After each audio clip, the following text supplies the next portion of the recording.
Well, greetings. This is Scott Frazier talking, and it's my first attempt to do this here. So I want to talk a little bit about the first chapter 1 PowerPoint from Metzler, and that's mostly about what do we believe is good about physical education, what do we think students should learn, and then also why, and then how do we instruct and how do we set up our courses to promote that type of learning that we want. So again, there's many different philosophies, as you'll see here, and again, the PE programs are a combination of your personnel, the skills, and the training, the certification. What are the learning goals? You know, what's the school philosophy? Do they follow standards? Is there some kind of learning community where they share goals together? You know, multidisciplinary. And of course, you have to think about facilities as far as the context. What kind of equipment, what kind of buildings, what kind of bricks and mortar, what kind of nets, goals, apparatus outside, indoor facilities, pools. Do they have a weight room? What's the context? And again, what part of the state determines aspects of the program, particularly winter activities, summer activities. What's a community famous for? Do they have trails? Do they have a green circle? Is it on a lake? Is it in a city where they don't have, when it's a very highly populated urban area where they can't really do much out on school grounds? Maybe they can go somewhere. Those are all parts of the contextual factors, and so that determines your content and the activities, and also your ways in which the teachers instruct deals with the types of instructional models they use, but also the curricular models. So that becomes very important. So this first part here, of course, is, how do we define physically educated person? Those of you who had me in 105 will remember these 5 things: the has, is, does, knows, values, and so forth. And that's kind of how it has, does regularly participate, is, in fact, I'm going to put that one in, does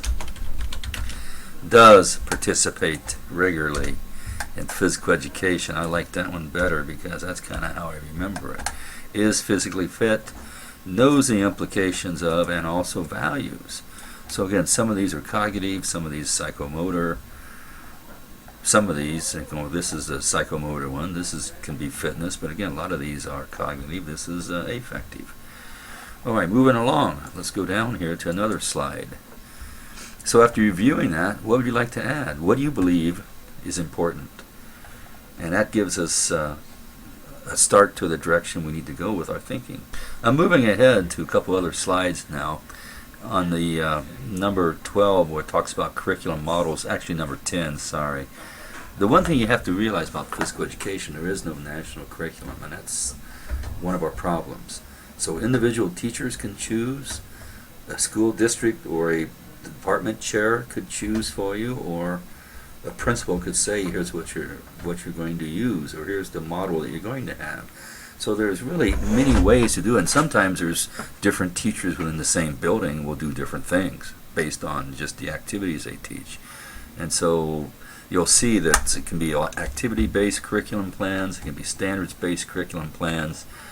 Of course, the ones that are standards-based will be based on the NASB standards and clearly specify the ones that they'll promote and emphasize within that model. And there's an intentional process for deciding which units will be offered in there too. Because again, when you think about the models, well, it lends itself to certain activities. And of course, it allows you to follow a distinct model and also the resources that are needed and how it can be assessed. And of course, if you use a curriculum model, it's designed to achieve certain learning outcomes related to that model. It can be related to growth, personal responsibility, social learning. It could be outdoor adventure, multi-theme, whatever. There's a number of models, and we're going to go through a couple of those here pretty carefully.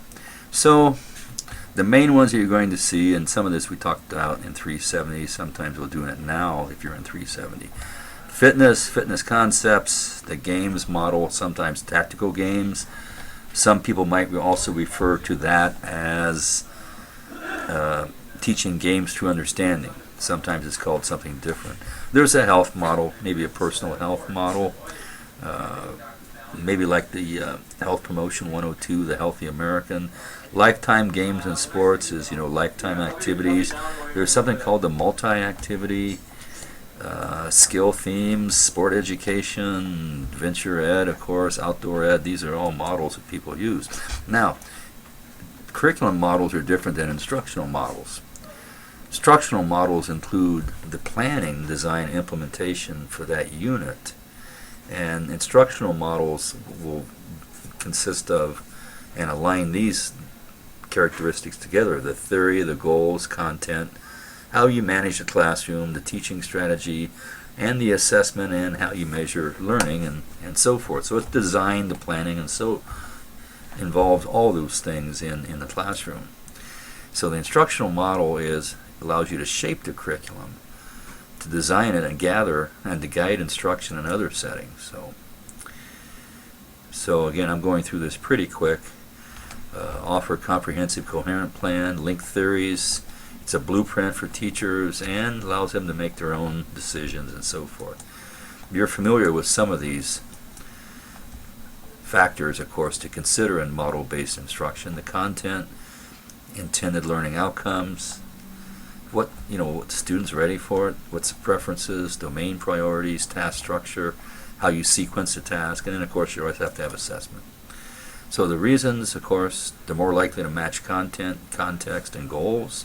You can show you're meeting standards. It's supported by research, and there's a lot of field information out there that people have used in sport education. Let's look at some of the models that we'll be talking about. Now again, this is not curriculum. These are instructional models for which you teach within the curriculum. And we'll talk about direct instruction as it relates to teaching strategies, teaching styles in our text. Here it's called direct instruction.